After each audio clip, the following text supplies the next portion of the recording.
China has just accused the United States of nuclear hypocrisy, and this time the message is sharp, public, and strategic. Beijing says Washington has no moral authority to lecture others on nuclear disarmament while holding the largest nuclear arsenal in the world. But is this genuine concern or a calculated geopolitical move as China quietly expands its own nuclear forces? China's accusation of U.S. hypocrisy over nuclear disarmament did not come out of nowhere. It was a calculated response to growing pressure from Washington, particularly after the Pentagon released assessments highlighting China's expanding nuclear capabilities. By framing the United States as hypocritical, Beijing is attempting to shift the global narrative from China's buildup to America's responsibility as the world's largest nuclear power. At the heart of China's argument is a simple comparison. The United States possesses thousands of nuclear warheads, far more than China, whose official estimates place its stockpile significantly lower. Chinese officials argue that a country with such a vast arsenal cannot credibly demand restraint from others without first making deep, visible reductions of its own. In Beijing's view, leadership in disarmament begins with those who hold the most power. This message was delivered publicly and deliberately. China's foreign ministry statements emphasized that Washington frequently speaks about arms control while simultaneously modernizing its nuclear forces. From Beijing's perspective, this creates a contradiction, urging disarmament on the global stage while investing heavily in upgrading missiles, submarines, and bombers at home. For the United States, this accusation challenges a long-standing position. U.S. officials maintain that nuclear modernization does not equal expansion, and that maintaining a credible deterrent is essential for national and allied security. They argue that modernization replaces aging systems rather than increasing total warhead numbers. Still, China's framing taps into a broader international debate about fairness and responsibility in global arms control. China's choice of language is also revealing. By using the word hypocrisy, Beijing is not just criticizing policy, it is questioning moral authority. This is significant because global nuclear norms rely heavily on credibility and trust. If leading powers are seen as applying rules selectively, those norms weaken. The accusation also resonates beyond bilateral tensions. Many non-nuclear states have long expressed frustration with slow progress on disarmament by major powers. China's statement echoes those frustrations, positioning Beijing as a voice calling out inequality in the nuclear order, even as it continues strengthening its own capabilities. However, this does not mean China is advocating immediate global disarmament. Instead, it is arguing for a sequence. Those with the largest arsenals should move first. This approach allows China to defend its current posture while deflecting criticism of its expansion. In essence, part one of this story is about narrative control. China is attempting to redefine the debate, shifting attention away from how fast it is building and toward how slowly the United States is reducing.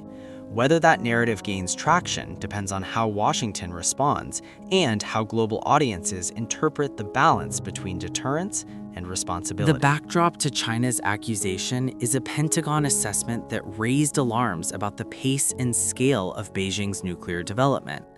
According to U.S. defense officials, China has been constructing new missile silos, improving delivery systems, and expanding its ability to deploy nuclear weapons across land, sea, and air. These findings have intensified concerns within Washington about long-term strategic stability. From the Pentagon's viewpoint, China's nuclear trajectory represents a significant shift. Historically, China maintained a relatively modest nuclear force designed primarily for deterrence. The new assessments suggest a move toward a more robust, flexible, and survivable arsenal, one capable of supporting a broader range of strategic options. This expansion is particularly concerning for U.S. planners because it introduces uncertainty.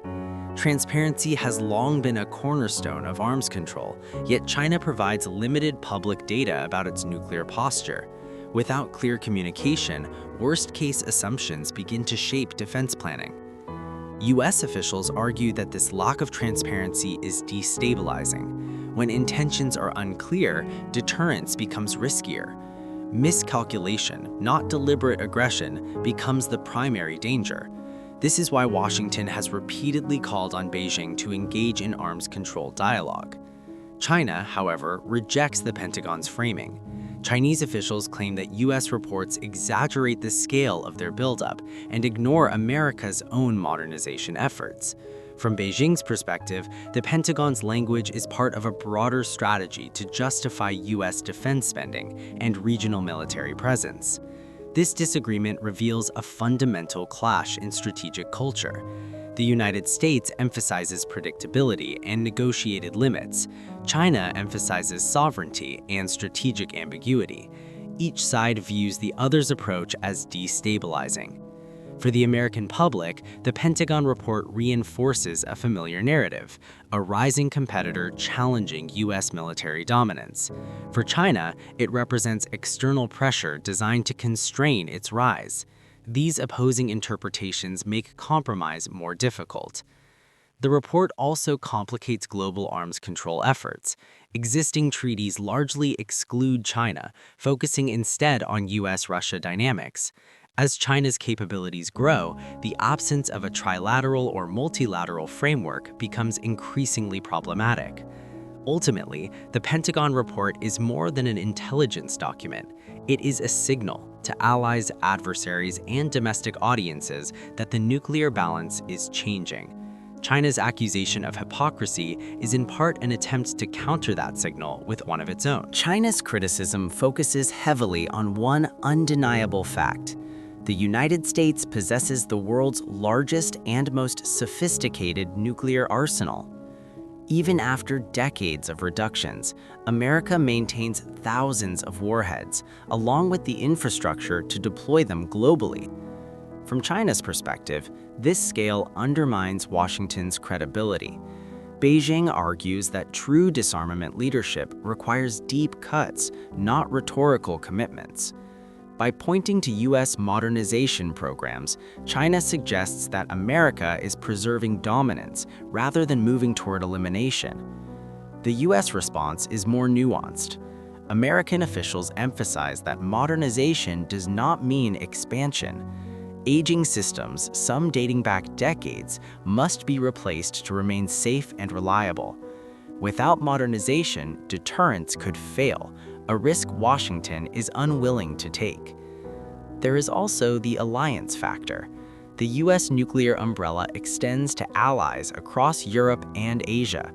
Reductions are not purely a bilateral decision. They affect global security commitments. China, by contrast, does not maintain comparable alliance obligations. This difference complicates comparisons. China frames the issue in terms of numbers. The U.S. frames it in terms of responsibility. Each argument contains elements of truth, but neither fully addresses the other's concerns. The hypocrisy claim resonates because it touches on fairness. Why should emerging nuclear powers accept limits while established ones retain overwhelming capability? This question has long haunted global disarmament efforts. Yet, critics note that China's argument omits its own trajectory. While calling for U.S. reductions, Beijing continues building. This dual approach, criticism combined with expansion, fuels skepticism in Washington. In reality, both sides are operating within a security dilemma. Each fears vulnerability more than it desires cooperation. Hypocrisy, in this sense, may be less about intent and more about structural mistrust. The exchange between China and the United States is more than rhetoric. It signals a shift toward a multipolar nuclear world where competition replaces cooperation. As major powers accuse each other of hypocrisy, smaller states watch closely. Norms weaken when leadership falters. Arms races thrive on mistrust. For Americans, this debate matters because nuclear policy shapes defense spending, alliances, and long-term security. It influences decisions that extend far beyond Washington. China's accusation is a warning and a strategy. The U.S. response will shape whether the future is defined by rivalry or restraint. The stakes could not be higher.